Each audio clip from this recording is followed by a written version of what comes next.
Hey, Laura J. here with the Patreon post that I just wrote in front of me, and I wanted to read it to you and say this is kicking off a really exciting opportunity, and I am looking forward to going on a journey with you and who are ready to really take it to the next level. So, The Boundaries of Belief and Trust is the title of this post. I was talking to my friend Jeff about a former connection I had interviewed while still dealing with the summons my person had received, and who wanted me to use what he perceives as the remedy Christ gave us by allowing himself to be crucified on the cross. But when I refused to swear on something I couldn't believe in fully, we disconnected. My belief that the Bible is a map through commercial territory and foundational for the imperial system, however, has grown since then. Imperial carries the implication of royalty, usually pertaining to an empire. The emperor or empress is referred to as your imperial highness due to the social custom and expectations of people to treat a member of the imperial family a certain way. Now, what some people wouldn't have noticed is the fact that empire and kingdom's characters were just used interchangeably by referencing royalty, which can apply to both emperors, empresses, kings, and queens. Such is the level of subtlety that has mixed the lines between things, especially our roles. Syncretism is the word for mixing cultures to blur the cultural lines between existing culture and new impositions that bring familiar elements of local customs and traditions forward with a twist. Tales are then told to create mythologies about the illusory them versus us that has been carried on generationally by those who didn't question what their influencers told them. It is generally the family and community who are closest to the child who relies on them to guide them through the beginning years of life as a dependent. Before the age of 7, we lack a conscious mind, so when people say that children are like sponges, it's because they're literally absorbing everything happening in their environment and are often taking things personally that might not even have to do with them yet without someone to talk to about it that can be trusted to be kind, considerate, and caring with them. An unconscious shutdown occurs that taints their innocent and carefree nature. This is where emotional discharge practices help unblock stuck parts of us and what we have a chance to do with the somatic aspect of our special act practice. Guardians who act in the best interest of the child or dependent under their care, or as the administrator of a case number with their name attached to it, and who help empower the child to advocate for themselves, are priceless. Within the legal system, professionals act as modern age privateers, like in the age of sales, and people seem to have totally forgotten, or just never been taught.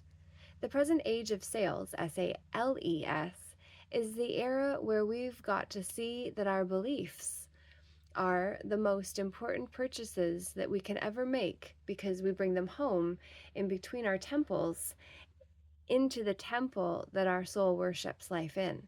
And that's what we live out the program of once we install the repeated idea that becomes a belief. If we find limiting beliefs and squash them in order to put something more apropos in its place, we would call that an upgrade to the software running within the hardware of the body. What BS have you bought into that got you into trouble? Did you realize BS simply stands as an acronym for belief systems? The man I started this email about goes by the name of Dan the Christian Man. And back in 2022, I was interviewing him about the letters of the alphabet and other aspects of the law and Bible's overlapping jurisdictions. I was still dealing with the summons I'd received in 2021 for speaking at a rally, and Dan suggested I use the Bible to seek remedy for the alleged offense I'd committed by not following the script made for the masses, that I also didn't get paid to perform in either. And I refused because swearing an oath or pledge to anything creates soul ties or energetic cords to the thing we're pledging to that I'm unwilling to make. Furthermore, I asked valid questions that make seemingly solid foundations shake in the sands of truth. And that's what I'd equate the sands of time in the hourglass concept I've coined and crafted around Hyro's prism, another concept that puts a lot into perspective. Needless to say, Dan and I have been out of touch until he recently reached out in response to a message I'd sent him and Jeff about Mark Carney's oath to the king. He acknowledged his disappointment at my lack of belief in the sacredness of the Bible, as other Christians have too. And while I'm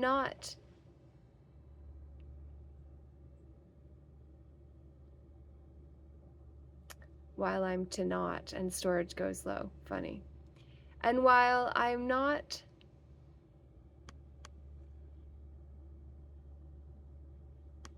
Okay. And while I'm okay to not please, I can't betray my own heart and intuitive knowing in order to do so.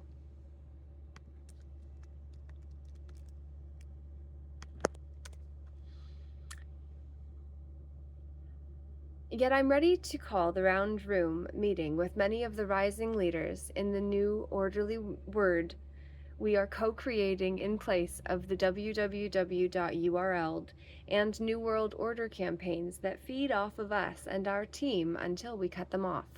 We will gather for a round the room introduction of ourselves in an exclusive by invite only group that will be remembered as the original PIWU Round Room Crew. PIWU stands for Peaceful Inner Warriors United, and what that means is described in detail in my book, Fully Committed, The Sacred Sojourn of Now, in Chapter 17. I'll send out more details as invitations go out and come back accepted, and we'll be building a summit list of speakers who are willing to sit in a round room recorded discussion that will be part of the documentary I've been talking about for a few years now. Participants must be willing to have ideas you believe in challenged in a healthy and real way. Real stands for relatable, ethical, altruistic, and loving, and is part of the title of my current book. The title, The Real Story of Rome, Reality of My Existence, coming fall 2026. Before the publication of this book, I will be running a mastermind on its contents. In the 10-week course, I'll be leading Mondays 8 to 9 p.m. Eastern Standard Time with a small group of friends you are invited to join for $297 Canadian.